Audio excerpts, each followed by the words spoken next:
Canal FM. Turuta vive a we no a we to mi do we zona mi va radio Canal FM dile egbede mi we ni yan be wona mi jamais du biji we zon yo darere a ho mi tore de viore olo no gbo ogloro wa no gbo pe ya on to ba le yiwe eyo wa mi da pe no go fo ya sesere po nya da ko re nyonu pata do to gai wo le ta kwa bi da pe nyonu ka e won mi zona zo mi kilomètre gbogbo de la ho mi kemgbe mi ba gbo ni ayi agbo e Jérôme so su we zon a ho mi a devio ofo keke nso e nso le ko ele ya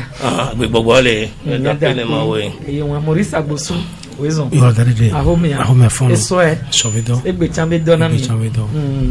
e mesa e dossier menyon wezon yo darere le ko fondo mi fonyo lero ahia mede ahome fon egbe be do egbe la ahwe to do bi kwa mi wezon yo ahome to de viode ni sovedo aha e ahwe to do bi kwa mi nde kuku e dogbe na toro to e doko wona ne apompo swinti na wire okay ape mi dogbe na amoko le e kagodo le suivre mien mso ministère de la santé e nyenyi ameke pona kokwenyenye nududu kusibe kokwenyenye be dodi le joami enyo ape enyo awito dovi kwami e dode to vale yi yemi le yebe covid-19 lekebe e dolele ya de kokwewo kenku me eje gbasogbe wo ni watin so hemo ni be baba okay mi do ape kengbe mado question bio se antiare matro to asire que ni a doave nyon le roi mato asindo di kengbe mado question ela joji na ncham ne mi akpo egbeve nkeke o me le kiki apata me mi akpo we ame million ame we ni yenti o pod e doale eye kule a million de ka oku kiki a blibo apata me wa ne mi va mi ave Africa fia mi pove do agba egba leji le yi va mi ave eduko pour han Togo doale fia mi pove le Togo doanto me mi pove doale apereka alors femme à ton cou blanc grevon ninti yo kwale e gbebe nkeke o me a me blane edin va mi pove Togo be 1000 millions ameni ou blane alo blatovone 40 eko oui ame blane yeku ame ameka Togo be population to le non millions ameni ku ou bien 8,6 millions et ni a ameni ku do kankan e aden mi on andele français me ve taux de décès amoko ku la moko le do admea o le ni no so ame ni alo fare ka mi akove ameve ku nude yeku na la lo fare ka di va ne mi so eduko trodo mi ale Benin ne mi so alo fare ka America kudo nde yele ku le Benin le Ghana ne mi so alo fare ka amoko ku npo su de ko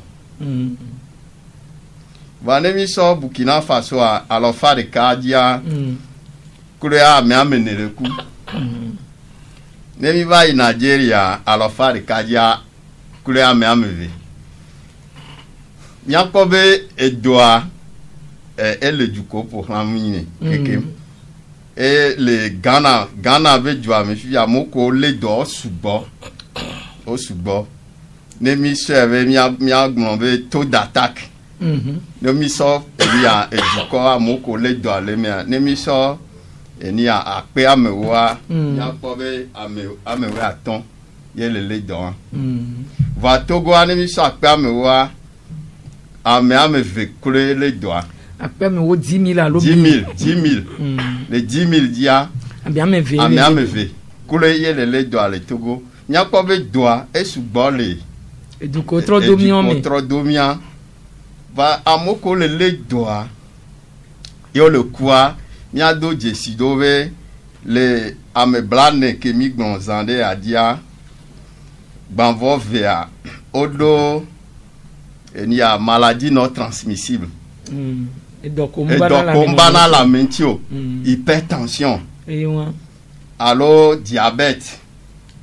alo amewo kpɔ lãme sugbɔ edɔa wu na ame sã kemgbe covid va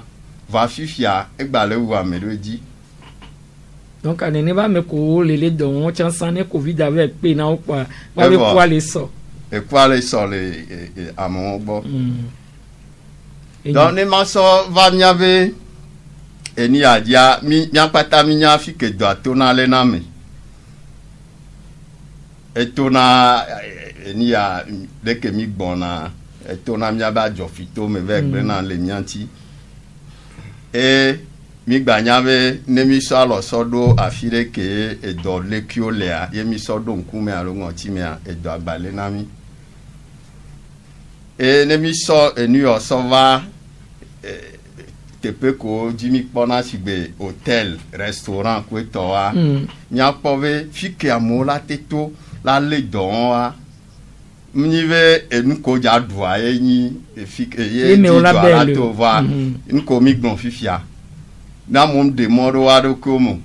alo amewo sɔ alɔ sɔ tɔ afi ɖe ke dɔ le kia le kpɔ sɔ ŋkumea edɔ la te le wo fa. Va le miabe dɔ ko mi wɔna mea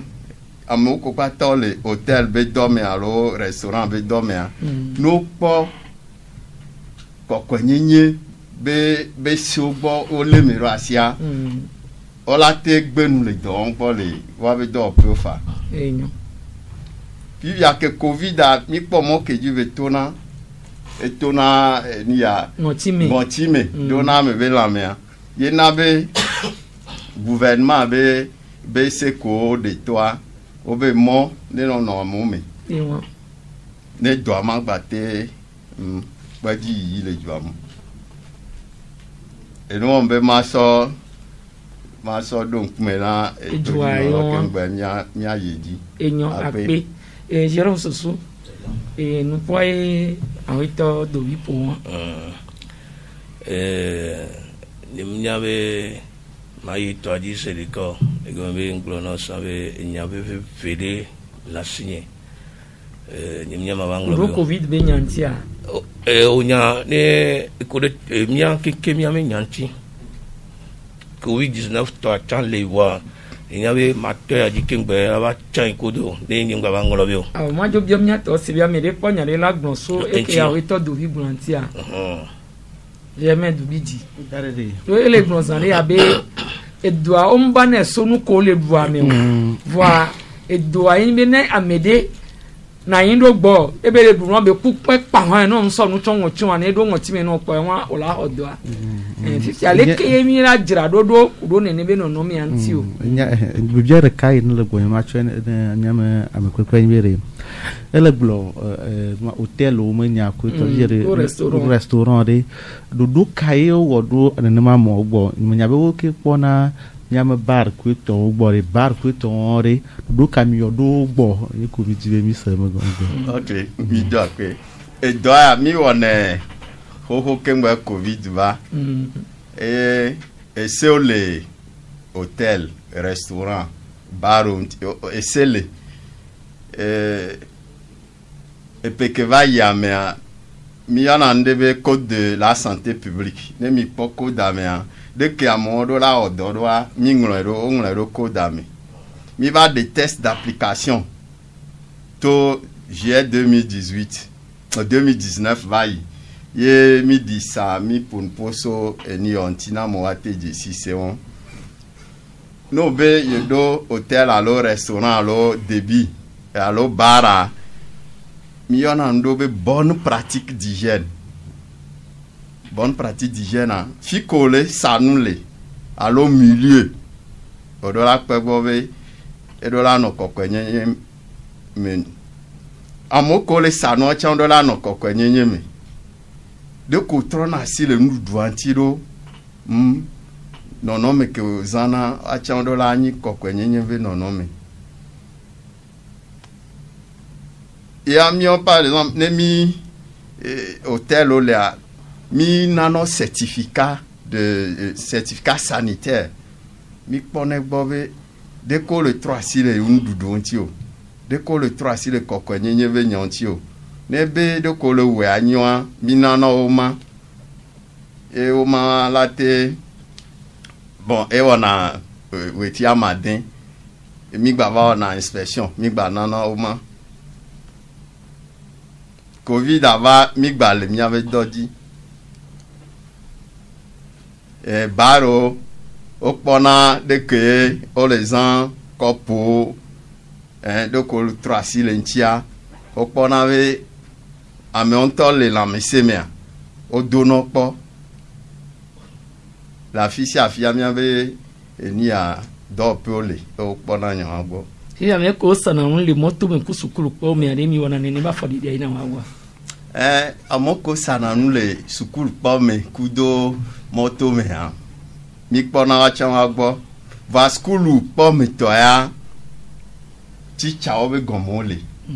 eye titsawo kpɔnɛ gbɔ be wo ma ke mi hiã so wa gbɔa wodonɔ kpɔ akpɔ bo le lãmese mea ne wowɔna carte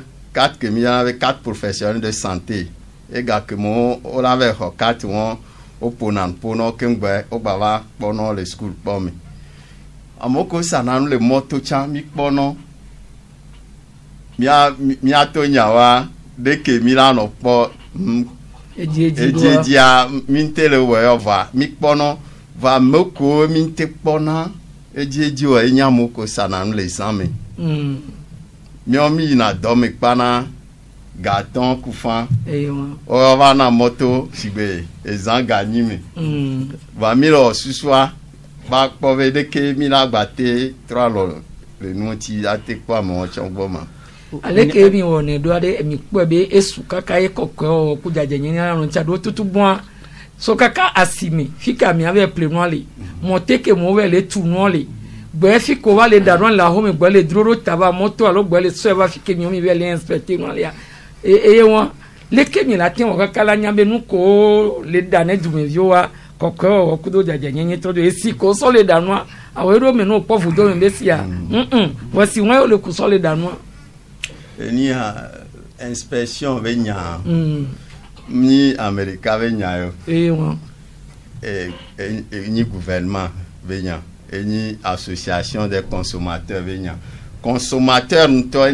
eni inspecteur tutugbã ne nyam ya fi de be ma ple nuɖuɖu ye ŋkpɔ be ame ke le sanua eɖo asi ɖo kɔkɔli ɖe gbɔ alo ŋkɔ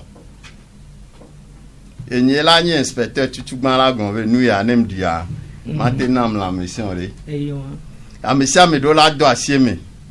ne be o le aƒe ɖe me amea m le trɔ alɔ le kɔkɔenyenye be nye ŋuti nyuie ɖo wa o la nye inspecteur tutugbã la to ne be ɖeke be le wɔa m nyɔ keŋgbɛ miatsã ko nyi fiɔha dɔwɔtɔa miatsã mi la nɔ miatɔ eke mi la te wa mi le wɔe va ŋkpɔ suyɔ ne ame sia ame do alɔ me ŋkpɔ be mi la te aɖu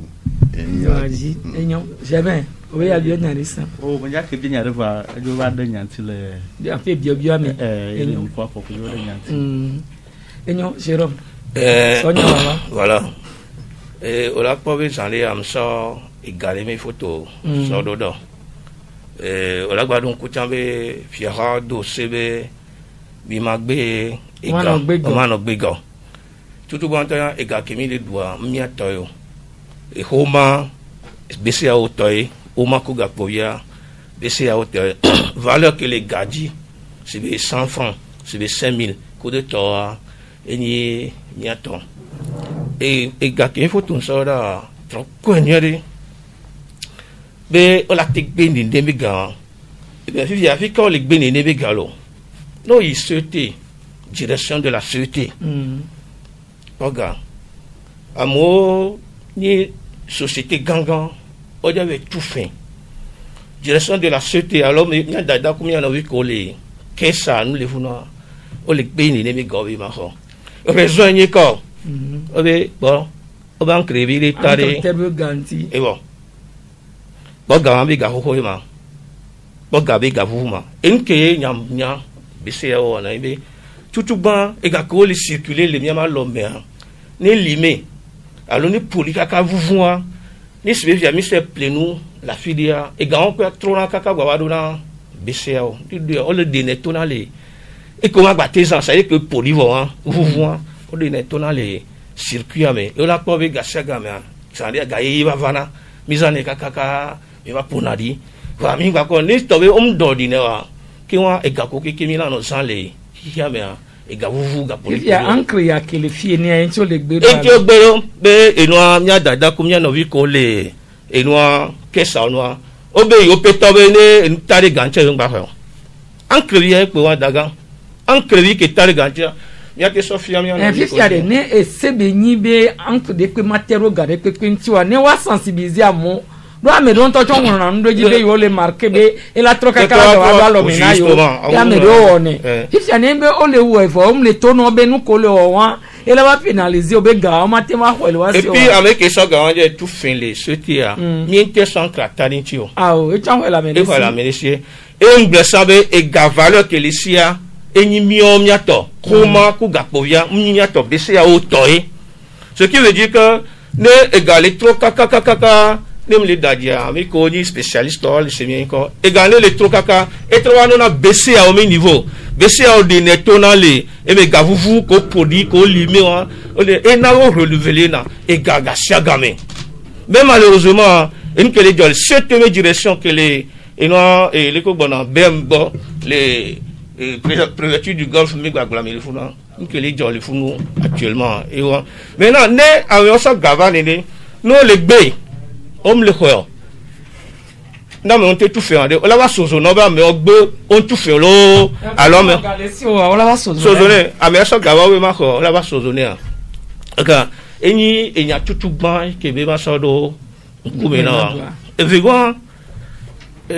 ni so anyam limse communiquer so apotanti de l'environnement. Et bien il a 6 mois. Be o ba gwa non. À Poitin, à Moko, on a beaucoup de temps. On va Poitin, on doit la Poitin. On a aussi dans le ministre, on dit Nassawa, on connaît un député. Nous y jouons, on s'en a coupé à Gasson à Jomé. Nous boivons le on en couvi. On a bien que deux décideurs. En plus, ça, ministre de l'environnement, et nous les juméfiés. Beaucoup de que on a que 3 saisons. Il y a un ministre de l'environnement, mais quand tout bon, qui va s'aimer quoi, décision que vous voulez, mais va du tout. Et on se dit là, avec quoi il a Libreville régulièrement, on a nian kinja gulea. No y Libreville là, on a pourtant fait le sablier. On a y venu on la compte que journal funda.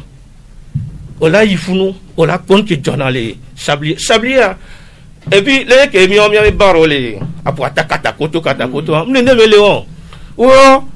Olé, au Tchadé, kaka, sur 2-3 km, et attirer na touriste, et puis à mon on l'a gagné, gouvernement. Encore, Jérôme, il y a un ami qui fait ça. Il y a mis les bios, so, Tiroudou, Sibé. Au mafo, à mes obalo d'angbe, ne wa sofouane, à mes wou. Voix, on est eu à mes oatonobe. Odola tuwa do norme dedi ni eno kwata ba no do de nu ne ba nya kokko ale ko we kata kotoka me de so agbado amede tu hobi krowe amede so eni a container kweton wa be mu no ne so sunwa die be nya be enyo watro yu ame o ne wan to no no mke ji hola no nka mi nponya le ko le jawe ro mi nponya ko no mi ma ten je nko na de no nya le di ko no ne da fofo di no be en ko le wan le très dangereux parce que on le tout le monde le trouvait alternative.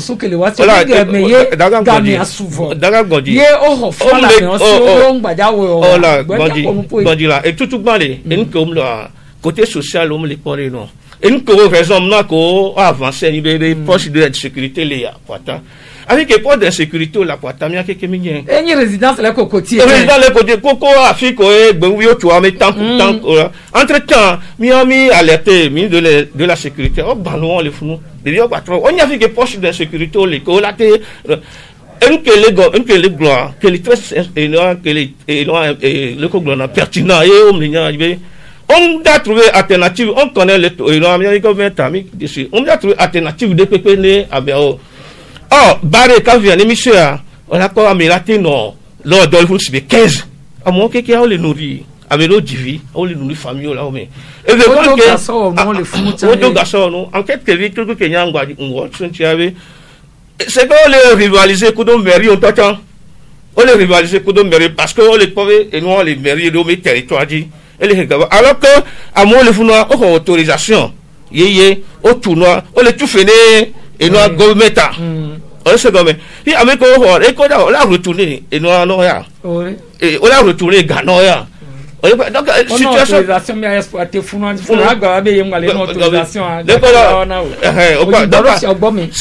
situation que le founoir de l'environnement, n'importe ne va pas faire que dans les domaines, mais les matons à mon niveau, mais dans le founoir. Nous allons nourrir mes familles parce que on a on n'a pas solution pour non bien aller à mon que la trop de chômeur alors que il doit pas que chaque bébé a doit amener chômage les à mon là qu'on vit là à me là quoi là des décisions de réglementer founoir dodo kudenti tout dodo kude founoir ti à mon là to d'ailleurs tout ça ne gagwe to à tout ba ko bina ehia be le nya de nigba ji chami non porter plainte donc association de consommateurs ou à loi noir a été saisi na nyama fa porter plainte le tribunal e gawan debe gbelo afile mu zenio gale nyo bo yankru videte afile ne nchoma wa refoi do esele to bon ma gbega donc menya ke no le le gon voyi nyobe no le ne kwa no che se togbo e kwa nya pa ke wa gbelo da ka nya pata nya se e mewa e yeve ni so amede yom amia le CVV mais non so 10 francs fifia o la gbe no o la to no be faut tout be ga be yom le ja ho wa no be pe le formation o la no ten de ko bi de ka non comme ça le moment on le ça ko fo amere le mi po le ko mi po glo ça fo donc on fo amere ne ça to fo ma po be gama masia la jaye ne ma ne afuta menya en fait communiquer malheureusement mais le communiquer yo to que be wa monu donc quand ministère d'environnement ko mi ami se bo aso nya susu ta o do o glo le communiquer avec ko le franc moi mi titre français ni pour chaboni to le OK le communiquer mais ouais on va dire que le ka flanzare ni le poids yeme nya oglo na kwa chama ka to le communiquer ale be ma poids le que ma le ga enyo Maurice dare de apotamenya we mi glo le ho me fie so e nya ke nglo Jérôme donc ko glo de ngble sobe on est quoi gbo be ameko le fun voix wa ko régulariser wa be situation adwa e go be ame o le vo no jo fibo ne ya ho me o de créer chômeur we donc on gba ho funu ba yin be wa ba janvier ame o le plomio wa ba janvier ra so funu na allo e yovore da so yovore de e go be mi nyane ke to gwa inadoa o se ke nyi wa go donc on gba we ba yin be nene o no ameko le voix on est recensé o veve toi mnyabe mairie ko va situation na TP amedo ni so o va donc a e won re ko le wano e la hetikan mi se ve mi dans le trop retourner Ghana mon ni se on va ni nya mi e da dans le va alors que maire o amido mi chan mi awe chan ministre la do e o pa mi le gbonya o pa si bebe e de ku maire o mi awe chan donc e gbe a maire le Togo ke mi le a maire don sen c'est ça et donc c'est ça au ministre bien sûr ministre avec bolate de ojo et sur la te so me dans TP o wa maire na TP amewa e gawan mi maire obe gome o e gawan mi maire obe gome o e ju ave do so le wo wa me ko yo na TP vo wa odo la pori ke la tro we do be amola conserver wa be TP ko le a so ba ne amélioration la na nya lo e ndi la no gbon procédure na yewe tu no re ke no mi are ke mi la respecter a ne wa we ne amese ba konti fafa ke o yeso ho wa pu ata le funu a o le ke nu ke yo ba do ko ka ke ye amo ba to nu vivi o le fun vivi a le blanc se rivaliser ku merio ka mo to nu vivi o mi agbora lo mi na se to me do ka mo ba to apu ata la e go be ngbre no be mi o le ya mi o mi ave rédaction ami do e nous do information do amo le togo fi o sa aputa na amele kaka chamani o sera yo vole kaka chamani be yo ba futa be ni ne ba me o gbe o le gbo ba denyo esa foga denyo ka flan esa ro ko ne ma esa te piana yo le o sara futa jan ani gba ni o sara nke jobi gali no na wa o se ke me ko o be o esa funa ye ple funu to ka e propriété be ni donc ne ba me asa ni ona mo le vote do la pa be gbe le do se le nyame do le funu e le heti to ba donc pa do ma hian enu o di wa régulariser voix on est quoi bon nuere non Maurice de kukulo daga o réunion kudo mero les atame nyame o les nyame o réunion kudo mero o imposer non bon nyambo le funu c'est que c'est sérieux ce que je dis et non d'information pour nanti on les gbe nous que gomme Maurice les défis on c'est Maurice on les compléter Maurice toi on sait comment on imposer le mero belade et puis que mero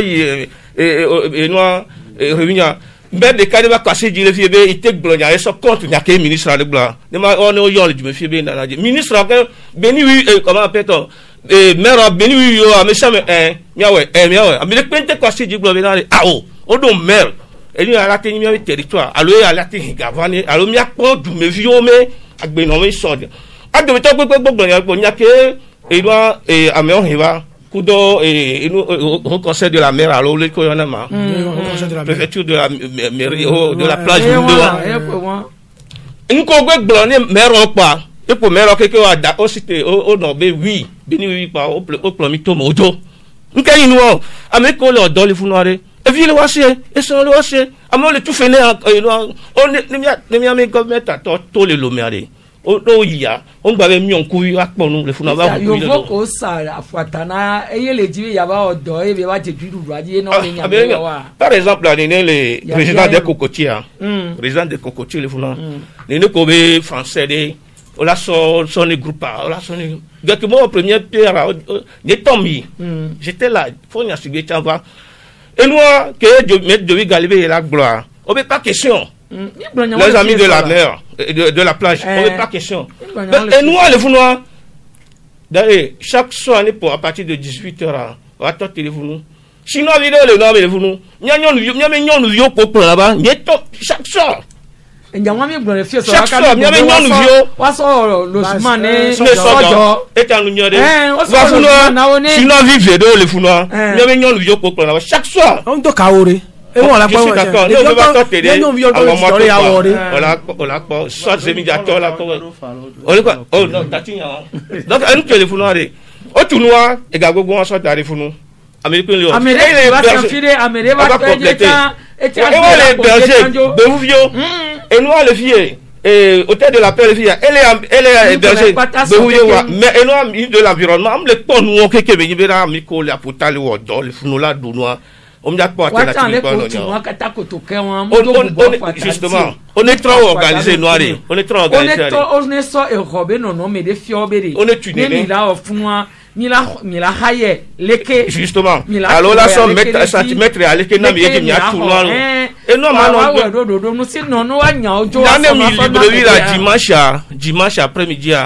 il y a sablier il y avait nous na Guinée civile nene et puis il y a pas bien si gabonais bo du na pe ne il compte que John ale wa ma poata et puis moi poata le cibele que mi a to ni a popo et puis sur les ma foi so va Africa motu qu'est-ce que à peine 10 mètres pour no go da for la da for me lo wa ko que mi a to là o le nyambo le no nke o ola nyamo susu de le wasi a Jesus le wasi o go for kem gbera Jean Blague mardi 15 egbe 15 susu de le wasi o Maurice Agosu don roda dore gbegbe a mi awe zo tutu mo mi ameto ido agbele mi iru nkete pe mi be po nyaneto dare de mi aglepo mi be confrère alo Jérôme Ochawase be ne o domi roda dore gbe do amfa so ndeken gani mi fun donc mi jo mi va le do o japo mi ngbo game ke japo mi le mi ando mi ona be golf me mi le golf me le fiko sana arbe no le no le palm bisha mi la fire le funu ba ahwa ke o se o be mi anya donc me ani mi ano le asigame e do afopa sa pv do pere e go be egbe ya mi ma ye me koti mi agbon ro depo e do afopa sa pe be enu afiose boutique re e sa afopa nyano be jona be play na faut pas en gros le Ghana avec Jumé Accra et Sobana na bo va khona le gbo nyano gbogbo ba hore go be agbetos be plus de 200 et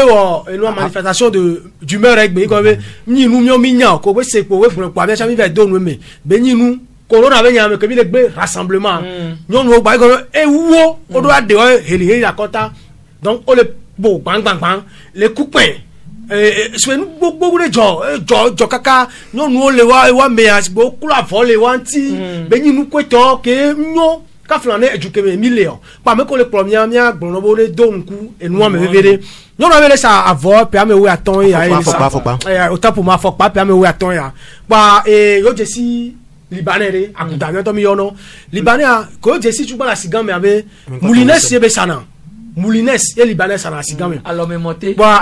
kwa eva poye babo we no be nene ye ti be cha no afokpa be enu o ya no ku afokpa ba de ono sakweto pa ya no san nae ya si ano sana ya ngro to pa eva des photos afokpa ko le nyano be social media et des photos afokpa ye bejo ke bejo pa be do afokpa le Yaoundé be do Sénégal Cameroun ye be do afokpa le go ke mi jo mi seyon nu on ba pa ko to nu on voit ina be le la nyuan boyo on to le ye gbo boyo cho pa program gbagba nene to eluan atipodi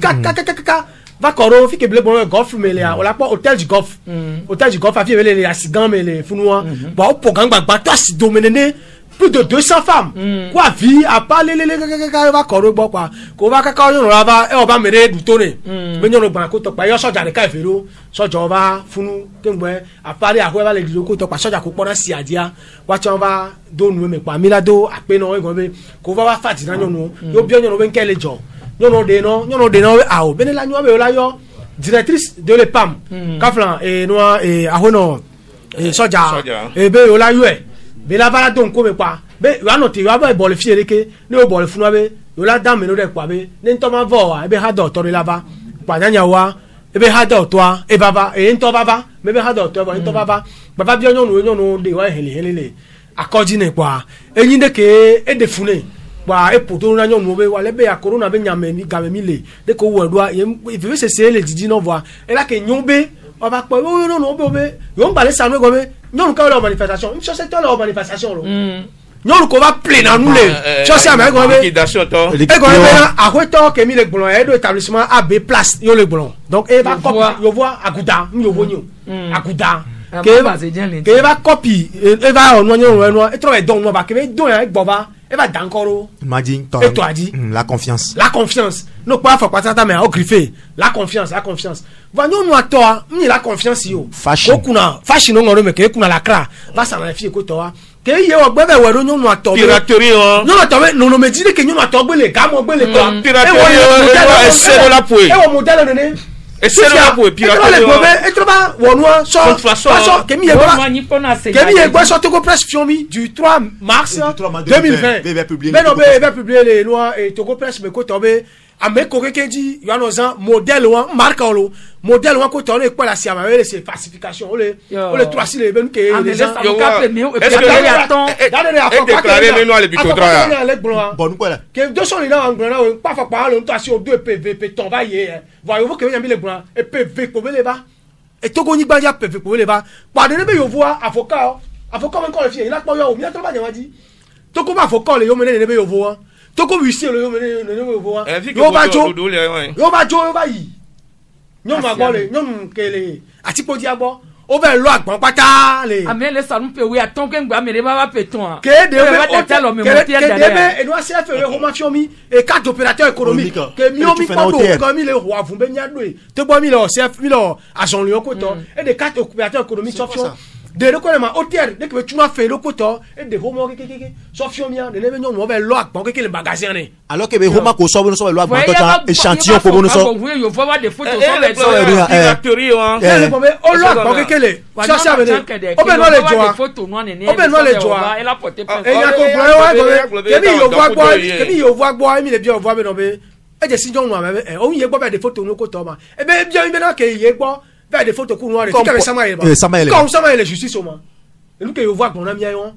okoya opole ke akuta yo le so e jo ble no ma be ye la odo ku de la mo ku agban ba fifia ke ko agban mafia o be potejo no o be potejo no be no 2 semaines ko sira fe ya de confiance fifia egben keke trafic d'influence egben keke fe ya o ba so ho ma ken so ba ina nyon no assignation e la lo na mi ko ya o ba so ho ma ine be dommage intérêt quand falsifié ben nous ko to be la 100 millions yo et les romantiques de fie ya le Togo ni pas 100 millions de toute façon on va pas laisser tomber ça ben non la 100 millions na e 100 millions ni gake non la tu na ya gba we ne nyakele ya e o lagro e go be le yin kafio e le zinyo no adibe o de ba no ho agbale gbo le wa be no sa e go be ndo marché o marque que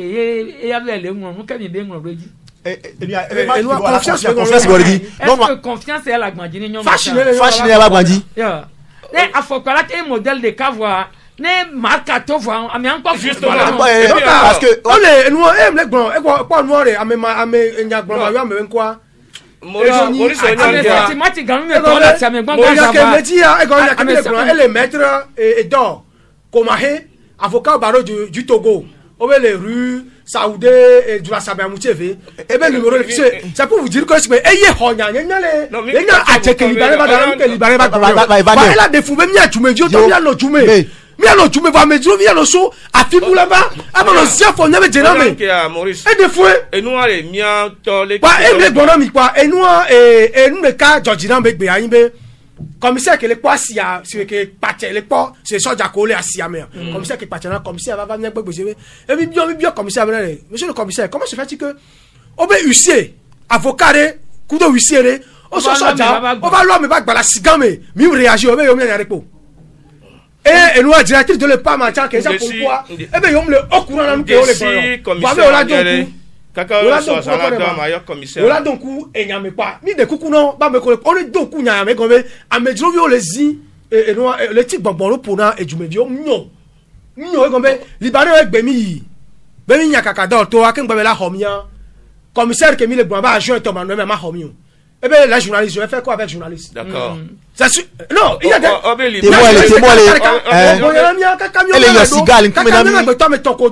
Système de quoi? Journaliste, comme que nous les gens entendent les jobs à mon grand. Journaliste, on va, nous que les bons candiens à d'autres et nous et Victoire FM temps. On va, nous que les bons. On a bien le temps qu'on soit journaliste. Eh bien, non, journaliste, c'est qui journaliste? Mais j'ai pas besoin. Non. Le Liban, et Jolo Menania, les poignets c'est qui vient Jolo Menania au Jérôme. Bah, et n'y que mille d'Apagna, il n'a directrice de le pas vévéré. On est ressuscité, on va baner. Kaba, on est ressusté, on va baner Noah. Et il n'y a pas le mieux, c'est pas le mieux, si on n'a pas fait que bien. Maurice, une commune les blancs.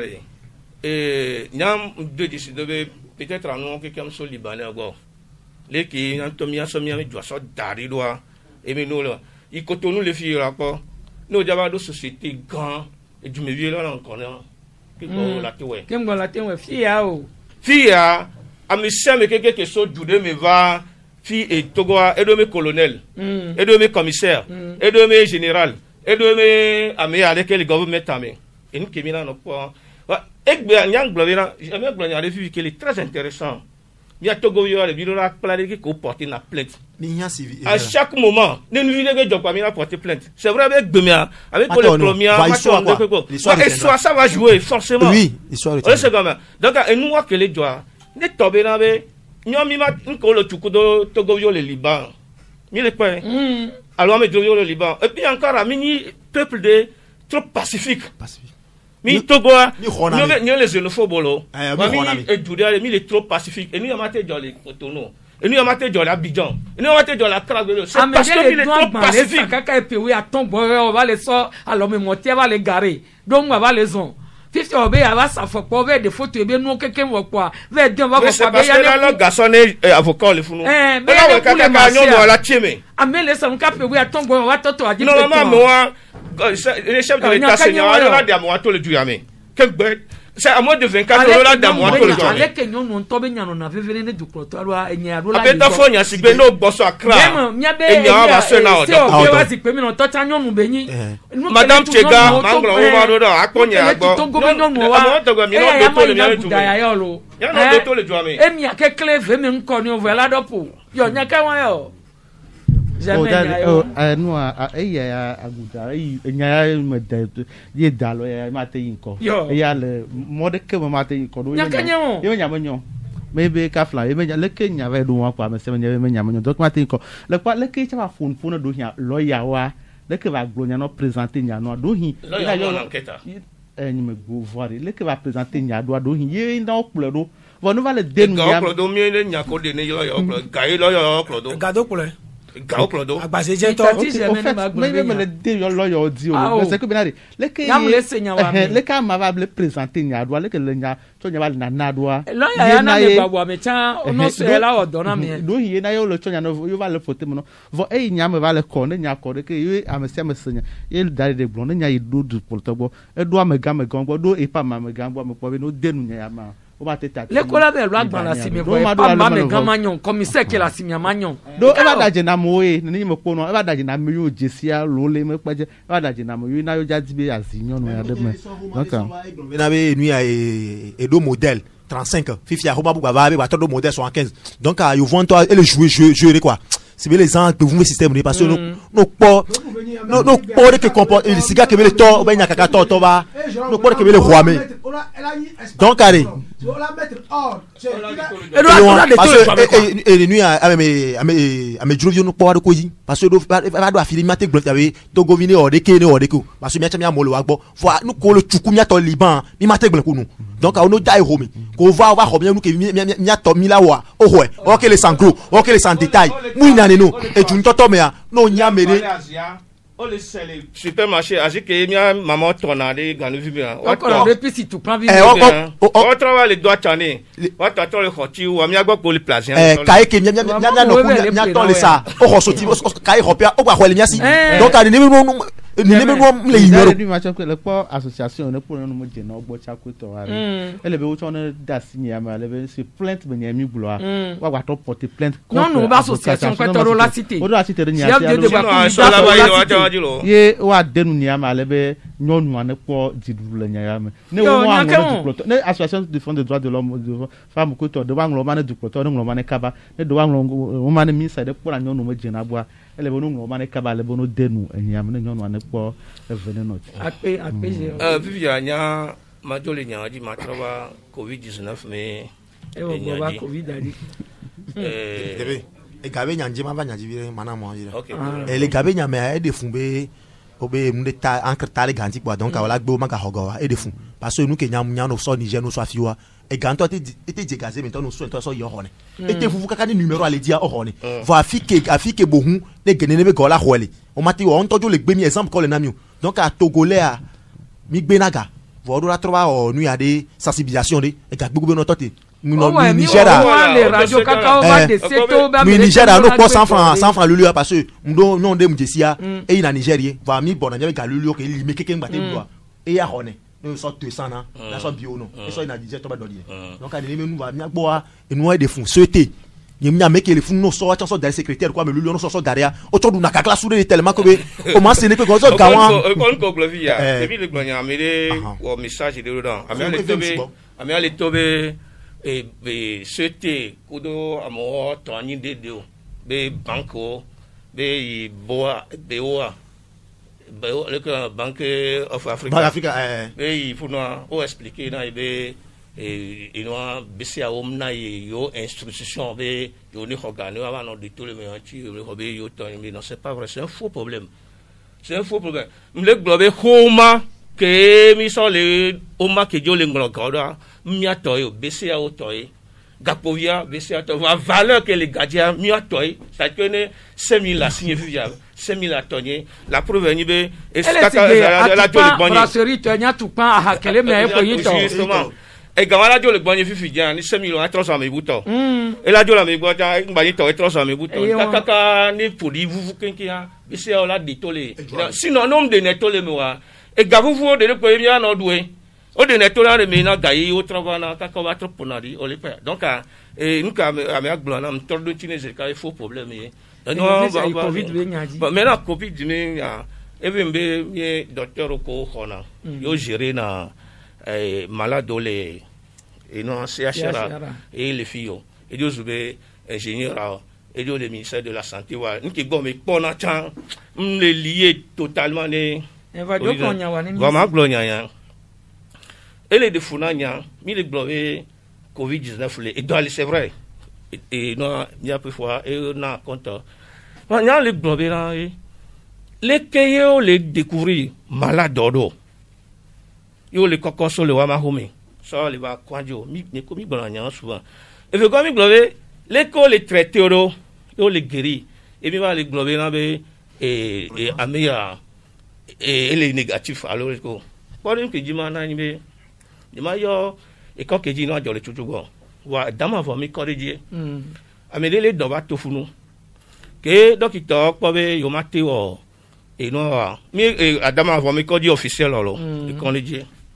o so mi aso da e no CHU ko so da CHU a ame malheureusement iku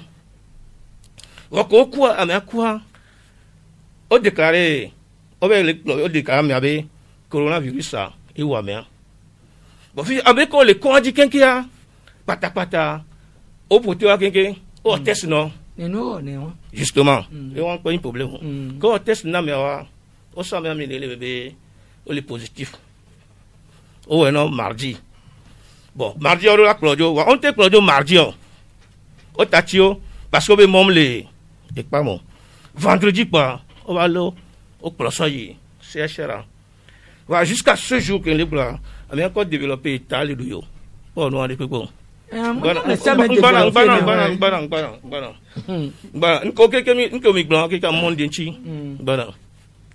Fifia, nous qu'est pas jo. Mais avec on a 30 comprimés chloroquine. Kodo et noandé et né donc nous quand à mi-temps. Donc à 33 comprimés. À raison de 10 jours. Nous lui voir. On va trop test non. Nous test non.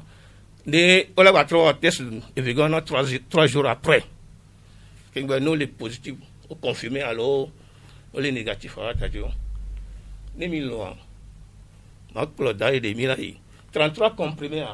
et la même peut-être même mieux. Waouh. Et on 10 jours les pas mais. 10 jours après ouais. Oh test né il est négatif. 3 jours après on va tester les négatifs. On libère il y a une table là mais éliminer donc justement voilà le système immunitaire a les fondamentaux là et même ignorer les que les wedo on les découvrir est-ce que test que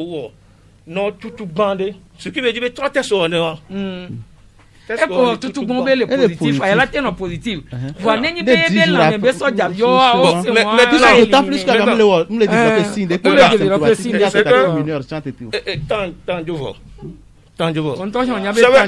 tant avec les founoirs hein ça flash engrais mais il y a 15 jours au moins les founoirs avec qui dit les moulins à bavo à badiwa on doit dîner une seule seconde pas non parce que et nous bon les noms qui pas du tout non y a personne mais va dogo dokita qu'on les gérer malade là pas bien ni m'a demi n'a mis à fond les qui ont leur gestion les font pourquoi parce que à mon les non doute mais les mi non les non so Jérôme masomo nkoko na weto do c'est de quoi le présenter noir on le surveille doit aller alors ok au Léo c'est-à-dire elle est sigurée